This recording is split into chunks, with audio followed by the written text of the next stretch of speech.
Hey everybody, I'm George Sanchez and welcome to Zenetta's Spot Market Weekly Update. Today I'm going to be talking about the Far East Maine to US West Coast port pairs.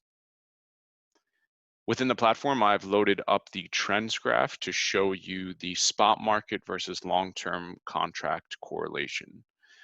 All of this data is backdated to 2018, and right now we're using around 183,000 data points to calculate averages for the spot market, and around 13,000 data points to calculate averages for the long-term contract market. What's interesting is that spot market rates are climbing since the beginning of April. We've gone from an average price range of $1,551 per box all the way to $2,300, $2,343 per box on average on the spot market. Now, the long-term contract market has actually maintained fairly steady since the beginning of the year. We've seen a drop from around $1,700 per box to around $1,500 in the beginning of Q2. But what we see more often than not is that the long-term contract market is actually responding to an increase in spot market pricing. So within the tool, we have future visibility in the sense that we can see contracts that are negotiated today, but don't have a start date until some point in the future. Now, when we look at this data, we can see that per container, rates are climbing from $1,600 per box up to around $2,000, $1,800 per FEU starting in October. What's driving this increase in the spot market up to today are GRIs.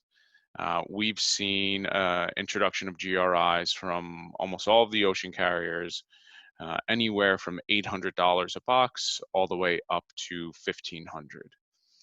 $1,500. What's even more so that may be driving up the cost per container is the lack of capacity in the market.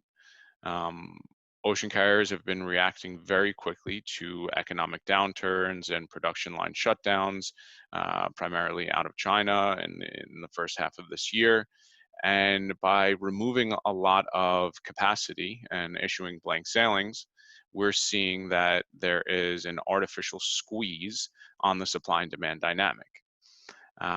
When we apply maybe a bit of Dow theory, we can see that production lines are starting to come back online. We can see a nice uptrend since March when we hit the complete fallout of COVID-19 and the reaction on the US markets. And we're seeing a steady increase during this time period. So now we are in a scenario where production lines are coming back online and capacity is being further restricted. When you look at a 12-week outlook for this trade corridor, you can see that ocean carriers are reintroducing services into the market, but it's still not at what it was prior to a reaction to COVID. Overall capacity is actually up 9% year over year, but down 179% week on week for 2020. Well, that does it for my weekly update. I hope you guys enjoyed the content. If you have any questions, please feel free to drop them below. Otherwise, catch you guys later.